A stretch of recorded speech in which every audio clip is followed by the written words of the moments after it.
Hello students, स्वागत है आप सभी का हमारे इस YouTube channel skyway learning app पे। मैं आशुतोष शर्मा यहाँ पे पढ़ाता हूँ क्लास 9 to 12 मैथमेटिक्स। और आज के इस वीडियो लेक्चर में हम कंटिन्यू करेंगे क्लास 10th का एक नया चैप्टर। एनसीईआरटी बुक में आपका चैप्टर नंबर 4 है और जिसका नाम क्या है, quadratic equations. Students, quadratic equations जो चैप्टर है, इससे पहले हमने 2 लेक्चर्स लिए थे पॉलिनोमियल चैप्टर पे, जो कि आपका क्लास 9th और क्लास 10th का कंबाइंड लेक्चर हमने लिया था। ठीक है, तो उसमें हमने क्या पढ़ा था, आपके क्लास 9th और क्लास 10th में दोनों कंसेप्ट सेम थे, तो इसलिए कंबाइंड लेक्चर हमने लिया था। और जो कंसेप्ट्स पॉलिनोमियल्स के स्टार्टिंग के 2 लेक्चर्स में हमने लिए थे, भाई सारे कंसेप्ट्स आपको कहाँ पढ़ने, क्वाड्रेटिक इक्वेशंस में भी पढ़ने। ठीक है, तो आप क्या करिएगा, क्वाड्रेटिक इक्वेशन जो चैप्टर हम स्टार्ट कर रहे हैं आज हम, ठीक है, इससे पहले 2 लेक्चर्स ऑलरेडी हम ले चुके हैं, उनको देखना बहुत ही जरूरी है। अगर आप वो नहीं देखेंगे 2 लेक्चर्स, तो क्वाड्रेटिक इक्वेशंस जो आज मैं पढ़ाने जा रहा हूँ, नेचर ऑफ रूट्स, ठीक है, वो आपको समझ में नहीं आएगा। क्योंकि सेकंड लेक्चर में हमने क्वाड्रेटिक इक्वेशंस के लिए क्वाड्रेटिक फार्मूला को वहाँ पे डिराइव किया था, जिसे आप श्रीधराचार्य मेथड भी बोलते हैं। ठीक है, तो वो फार्मूला हमने डिराइव करा था लेक्चर नंबर 2 में। तो अगर आपने हमारे वो 2 लेक्चर्स नहीं देखे हैं तो नीचे डिस्क्रिप्शन बॉक्स में जाइएगा, आपको प्लेलिस्ट की लिंक मिल जाएगी, और जैसे ही प्लेलिस्ट की लिंक पे क्लिक करेंगे आपको बाकी के 2 लेक्चर्स मिल जाएंगे। ठीक है, तो स्टूडेंट्स आज हम कंटिन्यू करेंगे लेक्चर नंबर 3। ठीक है, और लेक्चर नंबर 3 में हम क्या पढ़ेंगे, नेचर ऑफ रूट्स।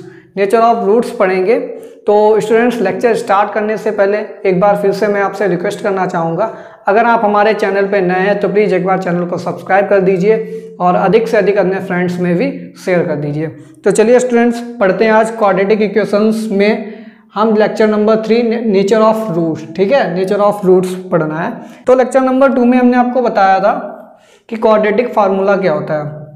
तो क्वाड्रेटिक फार्मूले के लिए हमने क्या डिराइव कराया था, एक क्वाड्रेटिक इक्वेशन लिखी थी। ठीक है, क्वाड्रेटिक इक्वेशन लिखने के बाद हमने क्वाड्रेटिक फार्मूला डिराइव किया था, और वहाँ पे हमने x की वैल्यूज निकाली थी। x की वैल्यूज के लिए फार्मूला क्या डिराइव होकर आया था, ये भाई जो कोफिशिएंट्स हैं a b c, तो यहाँ पे लिखेंगे -b फिर प्लस माइनस अंडर रूट, ठीक है, under root b square minus 4ac, b square minus 4ac upon 2a। ठीक है, अपॉन 2a, ये हमारा क्वाड्रेटिक फार्मूला होता है। अगर हम बात करें यहाँ पे अल्फा और बीटा, यहाँ पे 2 सॉल्यूशंस हमको मिलेंगे। तो पहला सॉल्यूशन जो होगा उसको बोलेंगे अल्फा, तो अल्फा की वैल्यू कितनी हो जाएगी, -b प्लस, ठीक है, अंडर रूट। अब अंडर रूट के अंदर जो वैल्यू लिखी है b स्क्वायर माइनस 4ac, ठीक है, यहाँ पे लिख लीजिए b square minus 4ac, b square minus 4ac is equal to, इसको हम क्या बोलते हैं, डिस्क्रिमिनेंट। क्या बोलते हैं हम इसको, डिस्क्रिमिनेंट बोलते हैं। तो भाई ये अंडर रूट के अंदर जो वैल्यू लिखी b स्क्वायर माइनस 4ac वो किसके इक्वल हो जाएगी, d के इक्वल। तो यहाँ पे हम लिख लेंगे d, under root d upon 2a। ठीक है, ये हमारा अल्फा हो गया। ठीक है, फर्स्ट रूट आ गया, फर्स्ट रूट का मतलब पहला सोल्यूशन हो गया x का। सेकंड सोल्यूशन जो होगा उसको हम नेम देते हैं बीटा। ठीक है, तो बीटा की वैल्यू कितनी होगी, -b minus under root d upon 2a। ठीक है, तो स्टूडेंट्स ये 2 सॉल्यूशंस निकल के आते हैं, अल्फा और बीटा। ठीक है, अल्फा और बीटा, यहाँ पे हमारे पास 2 सॉल्यूशंस मिल गए x के। 2 सॉल्यूशंस क्यों होंगे, क्योंकि ये हमारी क्वाड्रेटिक है। क्वाड्रेटिक है तो 2 सॉल्यूशंस होंगे, क्यूबिक है तो 3 सॉल्यूशंस होंगे, बाई क्वाड्रेटिक है तो 4 सॉल्यूशंस। जितनी डिग्री होगी, ठीक है, उतने ही सॉल्यूशंस होंगे। तो अल्फा बीटा हमने निकाल लिया। अब हम बात करेंगे भाई, जो हमारे अल्फा और बीटा आया है, ये हमारा अल्फा है और ये हमारा बीटा है, इनका नेचर कैसा होगा। ठीक है, नेचर का मतलब है ये हमारे रियल रूट्स होंगे या इमेजिनरी होंगे। ठीक है, हमारे ये डिस्टिंक्ट होंगे, मीन्स अलग अलग होंगे, या इक्वल होंगे। तो इक्वल होंगे तो किस केस में होंगे, अगर अलग अलग होंगे तो कौन से केस बनेगा, जब हमारे अलग अलग रूट्स आएंगे, या फिर इमेजिनरी रूट्स आएंगे, या इमेजिनरी रूट्स का मतलब है रूट्स हमारे एग्जिस्ट नहीं कर रहे हैं, तो वो केस कब बनेगा। वो सारी चीज़ें आज हम यहाँ पे इस लेक्चर में देखने वाले हैं। तो चलिए स्टूडेंट्स, इसको मैं इरेज किए दे रहा हूँ और टॉपिक की ओर बढ़ते हैं, नेचर ऑफ रूट्स।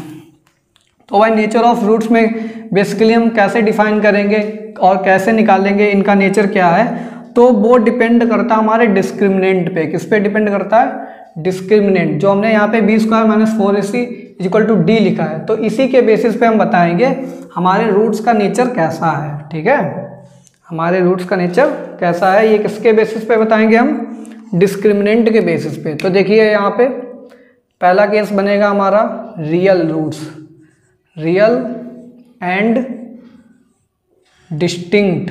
सबसे पहले तो रियल होंगे रूट्स और कैसे होंगे, अलग अलग। कैसे होंगे, अलग अलग रूट्स होंगे, डिस्टिंक्ट रूट्स।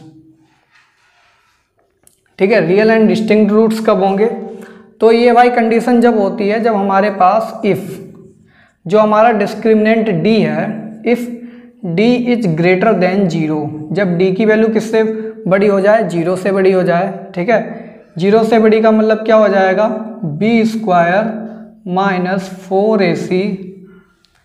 ठीक है, b² minus 4ac is greater than 0।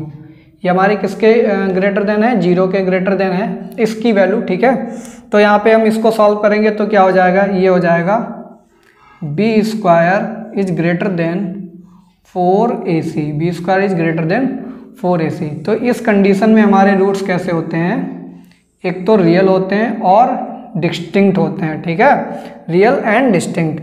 अब हम क्या करेंगे, ये b² माइनस 4ac जो हमारा यहाँ पे लिखा है, ठीक है, इसको हम सपोज कर लेंगे। क्या सपोज कर लेंगे, इसकी टोटल वैल्यू हमारे पास p निकल के आई। क्या निकल के आई, p।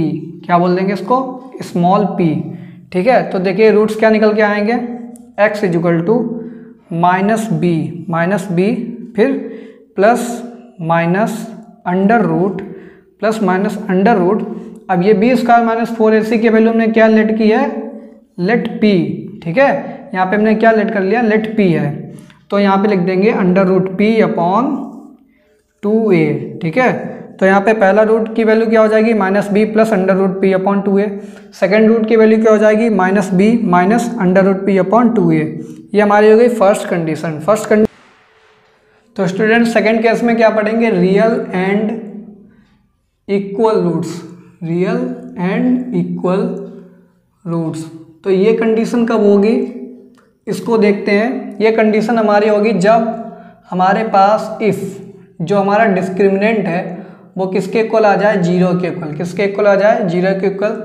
दैट इज मतलब कहने का मतलब क्या है, b² माइनस 4ac ये किसके इक्वल आ जाए, 0 के इक्वल आ जाए। इसकी वैल्यू जब 0 के इक्वल वैल्यू आएगी तो इसका मतलब यहाँ पे क्या हो जाएगा, b² इक्वल टू क्या हो जाएगा, 4ac। b² equal to 4ac, तो b² की वैल्यू क्या हो जाएगी, 4ac यहाँ पे हो जाएगी b² की वैल्यू। ठीक है, तो फर्दर अब हम क्या करेंगे, x की जो क्वाड्रेटिक फार्मूला है उसमें वैल्यू रखेंगे। तो ये हो जाएगा minus B plus minus under root. ठीक है, b² की वैल्यू कितनी है, 4ac, तो यहाँ पे लिख लेंगे 4ac। तो ये हो गई b² की वैल्यू।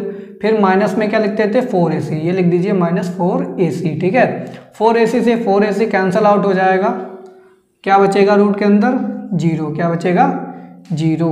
तो देखिए यहाँ पे आ गया माइनस बी अपॉन 2a। ठीक है, ये तो 0 हो गया तो उससे कोई मतलब नहीं। तो फाइनली हमारे पास क्या निकल के आया है, x equal to minus B upon 2a। ठीक है, माइनस बी अपॉन 2a, और सेकेंड रूट भी हमारा क्या होगा, माइनस बी अपॉन 2a। तो ये अल्फ़ा हो गया और ये हमारा क्या हो गया, बीटा हो गया। तो यहाँ पे alpha is equal to beta is equal to minus B upon 2a, minus B upon 2a। ये हमारे दो रूट्स हो गए। ठीक है, ये दो रूट्स हो गए और कैसे हैं, इक्वल हैं। ठीक है, तो ये केस हो गया सेकंड केस, रियल और इक्वल रूट्स आ रहे हैं। थर्ड केस होता है हमारा इमेजिनरी। ठीक है, इमेजिनरी रूट्स। तो स्टूडेंट्स इमेजिनरी रूट्स कब होंगे, पहले केस में क्या पढ़ा था, d की वैल्यू किससे बड़ी है, 0 से बड़ी है, तो रियल आ रहे थे, डिस्टिंक्ट रूट्स आ रहे थे। d की वैल्यू अगर 0 है तो हमारे पास कैसे आ रहे थे, रियल आ रहे थे, इक्वल रूट्स आ रहे थे। वहीं पे बात करें इमेजिनरी रूट्स कब बनेंगे, जब हमारे पास d की वैल्यू लेस देन 0 होगी। क्या होगी, लेस देन 0। तो लेस देन 0 इस केस में क्या हो जाएगा, b² minus 4ac, b² minus 4ac is less than 0। ठीक है, तो यहाँ पे क्या हो जाएगा, b² is less than 4ac, b² is less than 4ac। अब एक बात बताइए, फार्मूला हमारा कहाँ गया, फार्मूला देखिए क्वाड्रेटिक फार्मूला यहाँ पे लिख लीजिए, x is equal to minus B plus minus under root b² minus 4ac upon 2a। ये हमारा क्या है, क्वाड्रेटिक फार्मूला है। तो स्टूडेंट्स अगर b² की वैल्यू 4ac से लेस है, ठीक है, इससे कम है, तो ये बताइए जो टोटल यहाँ पे आंसर निकल के आएगा वो पॉजिटिव होगा या निगेटिव? तो यहाँ पे निगेटिव हो जाएगा। क्या हो जाएगा? निगेटिव हो जाएगा। तो निगेटिव के केस में क्या बनेगा? अंडर रूट के अंदर कोई भी वैल्यू अगर निगेटिव में है तो वो क्या हो जाती है? इमेजिनरी वैल्यू हो जाती है। कैसे हो जाती है? इमेजिनरी। ठीक है, तो यहाँ पे क्या हो जाएगा? x is equal to minus B plus minus under root. ठीक है, यहाँ पे पॉजिटिव आया था, पॉजिटिव प्लस बी। ठीक है, और यहाँ पे क्या आएगा? निगेटिव में। वैल्यू कैसी आएगी? निगेटिव में, क्योंकि बी स्क्वायर की वैल्यू 4ac से कम है। ठीक है, तो कम होने के कारण क्या हो जाएगा? निगेटिव पी हो जाएगा और अपॉन में 2a लिख देंगे। अपॉन में क्या लिख देंगे? 2a। और हमें पता है रूट के अंदर अगर माइनस है तो वो कैसा हो जाता है? Imaginary number. कैसा हो जाता है? इमेजिनरी। तो इमेजिनरी नंबर को कैसे लिखते हैं हम? क्या करेंगे? ये माइनस अंडर रूट माइनस है, जो माइनस को हम बाहर निकालेंगे तो ये आयोटा में चेंज हो जाएगा। किस में चेंज होगा? आयोटा में चेंज हो जाता है। तो आयोटा हो जाएगी इसकी वैल्यू अंडर रूट माइनस 1 की, फिर ये हो जाएगा p अपॉन 2a। ठीक है, तो ये देखिए इमेजिनरी रूट्स आ गए। यहाँ पे ये i क्या है? आयोटा है, एक इमेजिनरी नंबर होता है। ये इमेजिनरी नंबर कब होता है? जब रूट के अंदर कोई भी वैल्यू नेगेटिव में हो। ठीक है, तो रूट के अंदर नेगेटिव वैल्यू हम हटाएंगे जब, तो i वहाँ पे लगा देंगे। क्या लगा देंगे? i। इसको क्या पढ़ते हैं हम? आयोटा। तो देखिए ये इमेजिनरी रूट्स आ गए। ये कब आए? जब d की वैल्यू लेस देन 0 है, d की वैल्यू इक्वल टू 0 है तो रियल आ रहे और इक्वल रूट्स आ रहे। ठीक है, d की वैल्यू ग्रेटर देन 0 है। ग्रेटर देन 0 के केस में क्या हो जाता है? बी स्क्वायर की वैल्यू 4ac से ज़्यादा होती है। तो इसकी वैल्यू अगर इससे ज़्यादा है तो इसके अंडर रूट के अंदर वैल्यू कैसी होगी? पॉजिटिव होगी। तो पॉजिटिव वैल्यू उसको हमने p मान लिया। क्या मान लिया? p मान लिया। तो ये अंडर रूट p आ गया यहाँ पे। ठीक है, तो ये हमारे 3 केसेस यहाँ पर बन के आते हैं, फर्स्ट, सेकेंड, थर्ड। ये हो गई नेचर ऑफ रूट्स की यहाँ पर बात। तो स्टूडेंट्स अगर आपने ये नोट नहीं किया तो नोट कर लीजिए और इसका स्क्रीनशॉट ले लीजिए। फिर बढ़ते हैं इसके जो रूट्स हैं अल्फ़ा और बीटा, इनके बीच में क्या रिलेशंस होता है, क्या रिलेशनशिप होती है, उसके बारे में अब हम पढ़ेंगे।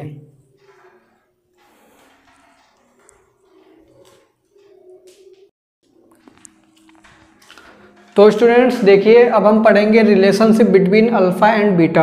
अल्फ़ा और बीटा के बीच में क्या रिलेशनशिप होती है। तो सबसे पहले तो हम देखेंगे भाई, अगर हम अल्फ़ा और बीटा को अगर हम ऐड करते हैं, ठीक है, क्या करते हैं? ऐड। तो क्या लिखेंगे? सम ऑफ रूट्स। ठीक है, सम ऑफ रूट्स का मतलब क्या है? Alpha plus beta. क्या मतलब है? Alpha plus beta. अब भाई अल्फ़ा की वैल्यू कितनी होती है? हमने पढ़ी -b plus minus under root discriminant d upon 2a। ये हमारी किसकी वैल्यू होती है? अल्फ़ा की। ठीक है, प्लस में प्लस का साइन आएगा यहाँ पे। ठीक है, ये किसकी वैल्यू हो गई? अल्फ़ा की। वहीं पे बात करेंगे बीटा की वैल्यू कितनी होगी? बीटा की वैल्यू होगी -b, यहाँ पे प्लस का था साइन, यहाँ पे क्या हो जाएगा? माइनस का sign, under root discriminant d upon 2a। ठीक है, तो ये हमारा किसका हो गया भाई? बीटा की वैल्यू हो गई। दोनों को हमने क्या कर दिया? ऐड कर दिया। अब हम क्या करेंगे? एलसीएम लेंगे यहाँ पे। ठीक है, तो एलसीएम कितना हो जाएगा यहाँ पे? 2a। कितना हो जाएगा? 2a हमारा एलसीएम हो गया। अब क्या करेंगे? ऊपर वाली दोनों टर्म्स क्या हो जाएंगी? ऐड हो जाएंगी। ठीक है, दोनों टर्म्स ऐड कर दीजिए। तो ये -b plus under root d। ठीक है, प्लस अंडर रूट d। फिर यहाँ पे ये प्लस माइनस क्या हो जाएगा? -b और प्लस माइनस ये माइनस का अंडर रूट d। ठीक है, अब यहाँ पे क्या क्या कट जाएगा? ये d और ये d कैंसल आउट हो जाएगा। तो हमारे पास बचेगा -2b अपॉन 2a। 2 से 2 कैंसल आउट होगा तो क्या बचेगा? -b upon a। तो ये किसकी वैल्यू आ गई हमारे पास? अल्फ़ा प्लस बीटा की। ठीक है, तो स्टूडेंट्स देखिए अल्फ़ा प्लस बीटा की वैल्यू क्या निकल के आई हमारे पास? -b upon a। क्या निकल के आई? -b upon a। तो जो क्वाड्रेटिक इक्वेशन में आपके कोफिशिएंट्स होते हैं a b c, तो वहाँ पे आप कंपेयर कराएंगे किसी भी क्वाड्रेटिक इक्वेशन को, वहाँ पे a b c की वैल्यू निकालेंगे और आप जब भी उनके रूट्स को ऐड करेंगे तो वैल्यू किसके इक्वल आएगी? -b अपॉन a के इक्वल आएगी। ये अल्फ़ा प्लस बीटा की वैल्यू हो गई। अब हम बात करेंगे अगर दोनों रूट्स को हम मल्टीप्लाई कर दें, मीन्स प्रोडक्ट ऑफ रूट्स। क्या करेंगे? Product of roots. अगर हम रूट्स का प्रोडक्ट कर दें तो क्या निकल के आएगा, तो चलिए ज़रा देखते हैं। प्रोडक्ट ऑफ रूट्स का मतलब अल्फ़ा इंटू बीटा, ठीक है। तो अल्फ़ा की वैल्यू क्या है, minus B plus under root D, ठीक है, डिस्क्रिमिनेंट डी अपॉन 2a, ये हमारी अल्फ़ा की वैल्यू हो गई, ठीक है। इसको हम मल्टीप्लाई कराएंगे किससे, बीटा से। बीटा की वैल्यू कितनी है, minus B minus under root discriminant D upon 2a, ठीक है। ये हमारा हो गया बीटा की वैल्यू। अब क्या करेंगे, ऊपर वाले में देखिए माइनस बी को सपोज कर लीजिए x लिखा है, अंडर रूट डी को सपोज कर लीजिए y लिखा है। इसको क्या सपोज कर लीजिए, x, इसको सपोज कर लीजिए y, ठीक है। तो ये भी x और ये भी y, तो ये लिखा है यहाँ पे x प्लस वाई, ये लिखा है x माइनस वाई। तो ये किसकी आइडेंटिटी हो गई, X square minus Y square की। किसकी हो गई, X square minus Y square. Means दोनों को हम क्या करेंगे, A square minus B square वाली आइडेंटिटी में चेंज करेंगे। तो एक्स स्क्वायर का मतलब क्या है, माइनस बी का स्क्वायर, ये हो गया माइनस बी का square minus under root D का स्क्वायर, ठीक है, अंडर रूट डी का स्क्वायर अपॉन में क्या हो जाएगा, 2a का क्या हो जाएगा यहाँ पे 4a, क्या हो जाएगा 4a स्क्वायर, ठीक है। 2a का भी स्क्वायर हो जाएगा, 2a और 2a, तो क्या हो जाएगा 4a स्क्वायर हो जाएगा। फिर क्या लिखेंगे, माइनस बी का स्क्वायर कितना हो जाएगा, ये b स्क्वायर हो जाएगा, ठीक है। फिर माइनस का साइन लगाएंगे, अंडर रूट डी का स्क्वायर कितना हो जाएगा, अंडर रूट डी हट जाएगा तो क्या बचेगा d, और d की वैल्यू कितनी होती है b स्क्वायर और माइनस 4ac, तो माइनस और ये बाहर माइनस तो कितना हो जाएगा, प्लस हो जाएगा 4ac, ठीक है। 4ac अपॉन यहाँ पे कितना है 4a स्क्वायर, तो यहाँ पे लिख लीजिए 4a स्क्वायर, ठीक है। 4a स्क्वायर लिख लिया, b स्क्वायर से b स्क्वायर कैंसिल आउट हो गया, और फिर ये 4 से ये 4 कैंसिल आउट हो गया, इस a से ये a कैंसिल आउट हो गया, तो नीचे बचा a, ऊपर बचा c, ठीक है। तो यहाँ पे देखिए क्या बचा है हमारे पास, c अपॉन a, ठीक है, क्या बचा c अपॉन a। तो अल्फ़ा इंटू बीटा की वैल्यू ये आ गई, ठीक है, c अपॉन a। तो स्टूडेंट्स सम ऑफ रूट्स क्या होता है, minus B upon A, product of roots क्या होता है, c upon a। Quadratic equation हमारी क्या होती है, ax square plus bx plus c is equal to 0, ठीक है। तो जब a और c अपॉन a करेंगे तो हमारा क्या मिलेगा, अल्फ़ा इंटू बीटा मिलेगा। वहीं पे b और a को जब हम लेंगे माइनस बी अपॉन a करेंगे तो क्या मिलेगा, सम ऑफ रूट्स मिलेगा, ठीक है। तो ये रिलेशनशिप होती है हमारी roots of the quadratic equation alpha and beta के बीच में, ये हमारे रिलेशनशिप होती है। तो इसका स्क्रीनशॉट ले लीजिए। उसके बाद हम एक और इम्पॉर्टेंट रिजल्ट यहाँ पे निकालेंगे। ये हमारी कौन सी फॉर्म थी, ये हमारी जनरल फॉर्म थी। अब हम इसकी स्टैंडर्ड फॉर्म पढ़ेंगे, alpha plus beta sum of roots और alpha into beta product of roots में, रूट्स के फॉर्म में हमारी क्वाड्रेटिक इक्वेशन को कैसे लिखा जाता है वो अब हम यहाँ पे पढ़ेंगे, ठीक है। अब हम पढ़ेंगे standard form in terms of roots. तो रूट्स के टर्म में स्टैंडर्ड फॉर्म क्या होती है क्वाड्रेटिक इक्वेशन की, तो यहाँ पे क्वाड्रेटिक इक्वेशन लिखेंगे ax square plus bx plus c is equal to 0, ठीक है। अब हम क्या करेंगे भाई, इस इक्वेशन को लेफ्ट हैंड और राइट हैंड पे 1 अपॉन a से मल्टीप्लाई कराएंगे। किससे मल्टीप्लाई कराएंगे, 1 अपॉन a, यहाँ भी मल्टीप्लाई करा दीजिए 1 अपॉन a से, ठीक है। या फिर कह लीजिए a से हम डिवाइड करेंगे LHS और RHS में। तो भाई इसको ज़रा ब्रैकेट के अंदर ले जाएंगे तो ये क्या बचेगा, ax स्क्वायर अपॉन a बचेगा, ठीक है, प्लस bx अपॉन a बचेगा, ठीक है, प्लस c अपॉन a बचेगा, ठीक है। वहीं पे बात करें ये हमारा 0 अपॉन a बचेगा। तो 0 अपॉन समथिंग क्या होता है, 0 होता है। यहाँ से a कैंसिल आउट होगा तो क्या बचेगा, x स्क्वायर, ठीक है, प्लस फिर यहाँ से क्या बचेगा, b अपॉन a बच जाएगा, x का कॉफिशिएंट, फिर कांस्टेंट टर्म क्या बन जाएगी, c upon a is equal to 0, ठीक है। इसको हम क्या लिख सकते हैं, एक्स स्क्वायर माइनस, और इसको क्या लिख देंगे, माइनस बी अपॉन ए, ठीक है, माइनस बी अपॉन ए। तो माइनस माइनस क्या हो जाएगा, फिर से प्लस हो जाएगा, ब्रैकेट के बाद x लगा दीजिए, फिर constant term c upon A is equal to 0। तो देखिए स्टूडेंट्स, यहाँ पे जो ये माइनस बी अपॉन ए है, ये क्या होता है हमारा sum of roots alpha plus beta, क्या होता है अल्फ़ा प्लस बीटा। और ये जो c अपॉन ए है ये हमने अभी क्या निकाला था, product of roots alpha into beta. तो यहाँ पे हम क्वाड्रेटिक इक्वेशन को क्या लिख सकते हैं, x square minus sum of roots, क्या लिख सकते हैं, सम ऑफ रूट्स, ठीक है, sum of roots into x, ठीक है, प्लस क्या लिख सकते हैं, प्रोडक्ट ऑफ रूट्स, क्या लिख सकते हैं, product of roots is equal to 0। ये हमारी क्या हो गई, स्टैंडर्ड फॉर्म हो गई क्वाड्रेटिक इक्वेशन की। या फिर क्या लिख सकते हैं, x square minus sum of roots का मतलब क्या है, alpha plus beta, alpha plus beta x, plus product of roots का मतलब क्या है, अल्फा इंटू बीटा, ठीक है, alpha into beta is equal to 0। तो ये हमारी स्टैंडर्ड फॉर्म हो गई किसकी, क्वाड्रेटिक इक्वेशन की। ये हमारी क्वाड्रेटिक इक्वेशन की स्टैंडर्ड फॉर्म निकल कर आ गई है, ठीक है। तो x square minus alpha plus beta into x plus alpha into beta. तो इस इक्वेशंस में अगर आपको अल्फा और बीटा दिया है, बोल दिया दो रूट्स दिए हैं किसी भी इक्वेशन के, तो भाई उसकी क्वाड्रेटिक इक्वेशन फॉर्म कीजिए, ठीक है। तो क्वाड्रेटिक इक्वेशन कैसे फॉर्म करेंगे, अल्फा प्लस बीटा, हम क्या करेंगे, अल्फा और बीटा की वैल्यू रखेंगे इस इक्वेशन में और क्वाड्रेटिक इक्वेशन हम निकाल देंगे। सपोज दैट एक एग्जांपल लेंगे, उसके माध्यम से समझाएंगे कि इसके ऊपर कैसे क्वेश्चन आते हैं, ठीक है।